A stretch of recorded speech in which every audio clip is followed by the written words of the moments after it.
অন্ধকারে লুকিয়ে আছে অজানা রহস্য। অশরীরী কাহিনীর জগতে আপনাদের স্বাগত। এটাই ওয়ার্ল্ড অফ অর্পিতা, যেখানে প্রত্যেক গল্প শিহরণ আর আতঙ্কে ভরপুর। আপনারা কি প্রস্তুত? তাহলে আলো নিভিয়ে দিন, মন দিয়ে শুনুন। শুরু করছি আজকের গল্প। আমার আজকের গল্প প্রবীর কুমার মহাপাত্রের লেখা বনের পথে।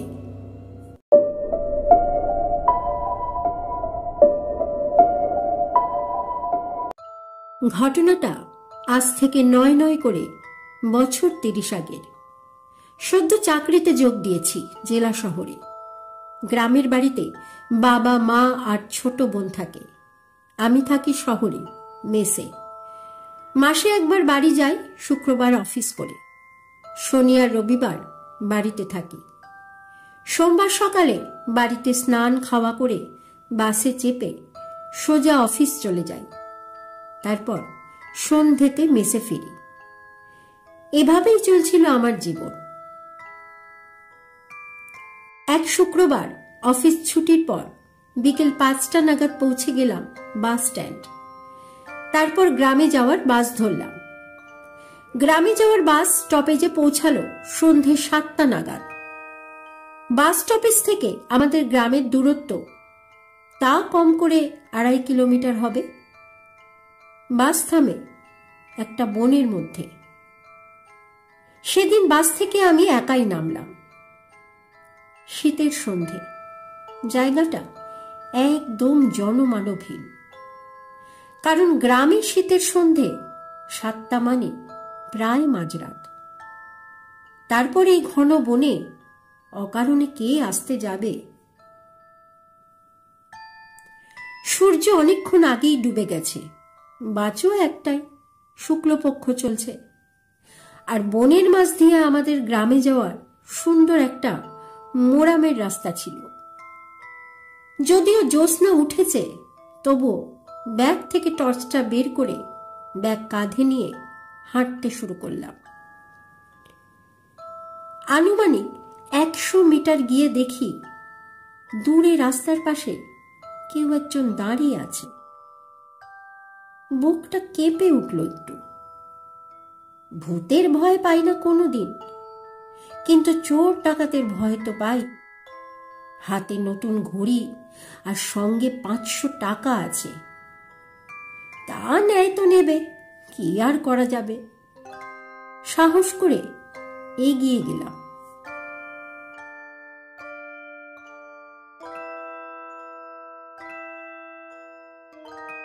সামনে গিয়ে দেখি আমাদের গ্রামের মনুতোষ খুড়ো। বছর 50 বয়স, বেটে খাটো, আমার কাঁধ সমান উচ্চতা।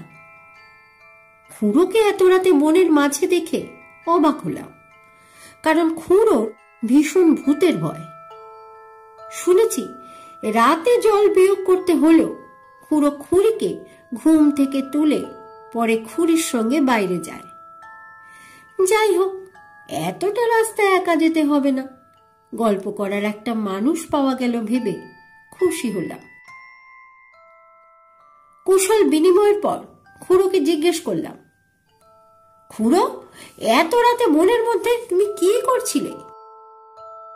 খুড়ো উত্তর দিল, আমার গরুটা পালিয়েছে, তাই বনে খুঁজতে এসেছিল। কখন এতটা দেরি হয়ে গেছে বুঝতে পারিনি। কিছুটা হাঁটার পরই খুড়ো বলল, এই বনে ভয় তো অন্য কিছুকে নেই, ভয় ওই ভূতকে। এখানেই আবার একটা মামদ ভূত জুটেছে কোথা থেকে। আমি খুড়োকে বললাম, খুড়ো, এত ভয় পাও কেন?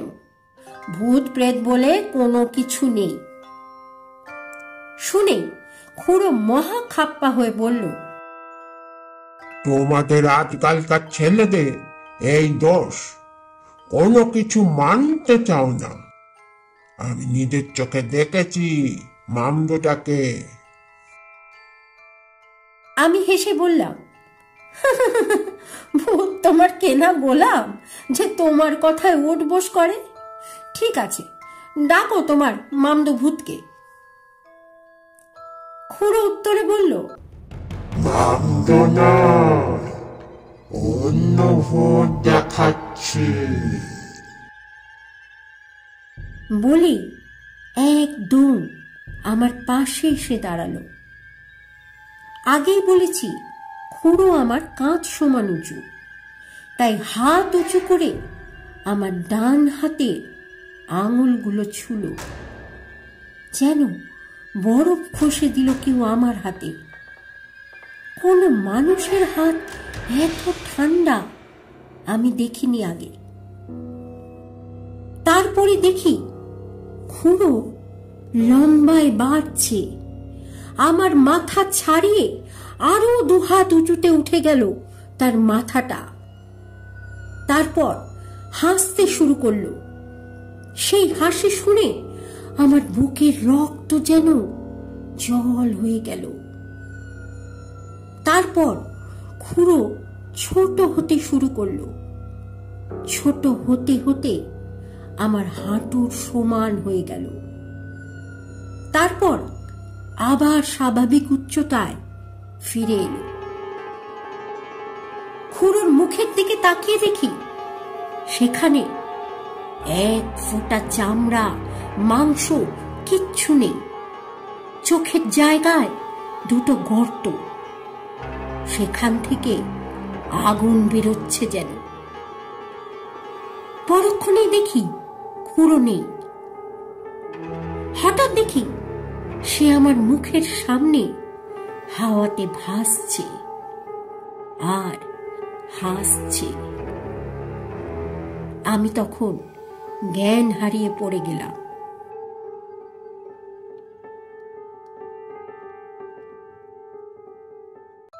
কতক্ষণ অজ্ঞান ছিলাম জানি না। জ্ঞান ফিরতেই দেখি কেউ আমার চোখে মুখে জলের ঝাপটা দিচ্ছে আর মাথায় হাত বুলাচ্ছে।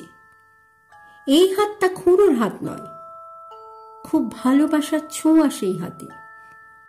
চোখ মেলে তাকিয়ে দেখি আমাদের পাশের পাড়ার অক্রুর কাকা। কাকা সম্পর্কে বাবার মাস্তুতো ভাই। কাকাকে দেখে বুকে সাহস পেলাম। কাকা নাকি ভূতের বিখ্যাত ওঝা। ভূত প্রেত নাকি কাকাকে খুব ভয় করে। আগে এগুলো বিশ্বাস করতাম না, কিন্তু এই ঘটনার পর থেকে বিশ্বাস করার তো কোনো কারণ নেই। কাকা আমাকে জিজ্ঞেস করলেন, তোকে মনোভূত আটকে ছিল নাকি? আমি বললাম, হ্যাঁ কাকা। তারপর আদ্যপান্ত সমস্ত ঘটনা বর্ণনা করলাম। শুনে কাকা বলল, ব্যাটা নিজে চিরকাল ভূতের ভয় পেয়ে এসেছে, তাই এখন বাহাদুরি করছে। ঠিক আছে, ওর ব্যবস্থা করে দেব। কাকার সঙ্গে গল্প করতে করতে গ্রামের মুখে পৌঁছে গেলাম। এবার এখান থেকে দুজনের রাস্তা দুদিকে। আমি কাকাকে আমাদের বাড়ি যাওয়ার জন্য অনুরোধ করলাম। কাকা উত্তরে বললেন, আজ আর যাব না, অনেকক্ষণ বেরিয়েছি, তোর কাকি চিন্তা করবে। এই বলে কাকা নিজের বাড়ির রাস্তা ধরল।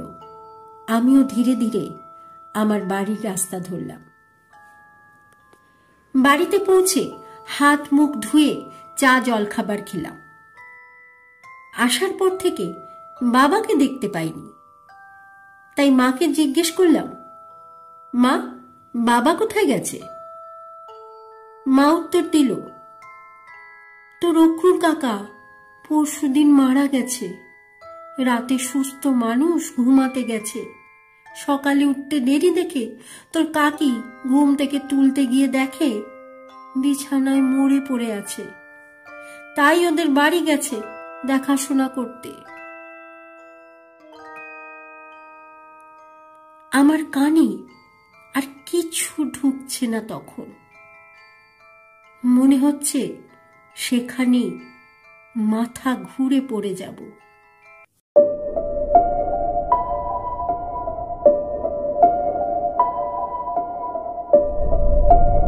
কেমন লাগলো আপনাদের আজকের গল্পটি?